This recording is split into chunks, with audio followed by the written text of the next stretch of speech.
आज आपण मानक मु जनइबी आपण मानकर जदि आधार कार्ड हजि जाइए तो आपण किपरि डाउनलोड करिकी रिप्रिंट करें। देखो प्रथमे मु क्रोम ब्राउजर टी ओपन कर नौची। एठी मोर आम जो क्रोम ब्राउजर डैशबोर्ड रे एबे आधार लिखा। आधार लिखला पर देखंतु फर्स्ट यूआईडीआई वेबसाइट पर लिखुची ई आधार डाउनलोड ताको क्लिक करने। क्लिक कलापर माई आधार गोटे पेज ओपन हो गला।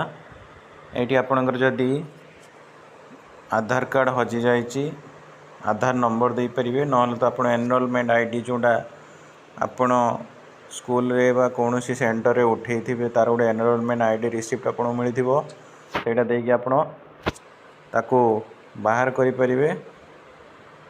तो ये मु मो आधार नंबर टी टाइप कर नौची।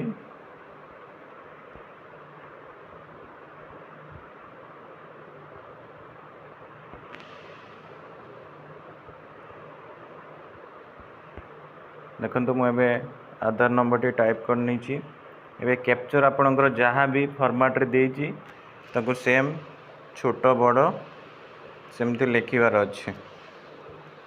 मैं लिखि दउची देखंतु। तापर ये सेंड ओटीपी जो लिखाई से क्लिक करने। मोर कैप्चर टी भूल हो गला।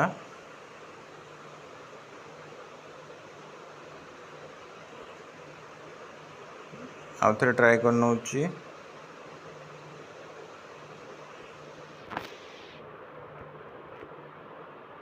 ओके एबे देखंतु ये इंटरफेस आसी जाइए।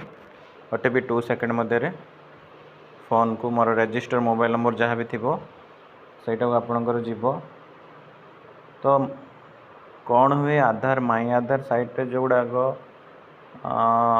डाउनलोड करती से बहुत प्रॉब्लम आसे जोटा कि बहुत असुविधा। कौन माने आपण डाउनलोड करने चाहूँ रिसेंट ओटीपी बारंबार क्लिक करने पड़ी थाए। ये गवर्नमेंट वेबसाइट सेमती प्रॉब्लम आसे बट मो पाक आसी जामी हो ओटीपी टी अब लिखि दउची।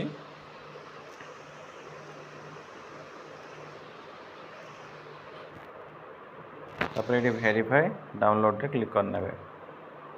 देखो congratulation your Aadhaar card has been download successfully. मैंने पीडीएफ रे पड़े आसला।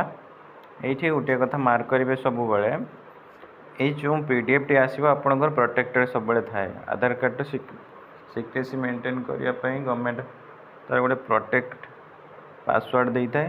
प्रथम हूँ आपण मानकर 4 डिजिट आपणकर ना मन रखि थे सब आपणकर नार 4 डिजिट बड़ अक्षर लिखे कैपिटल लेटर लिखे।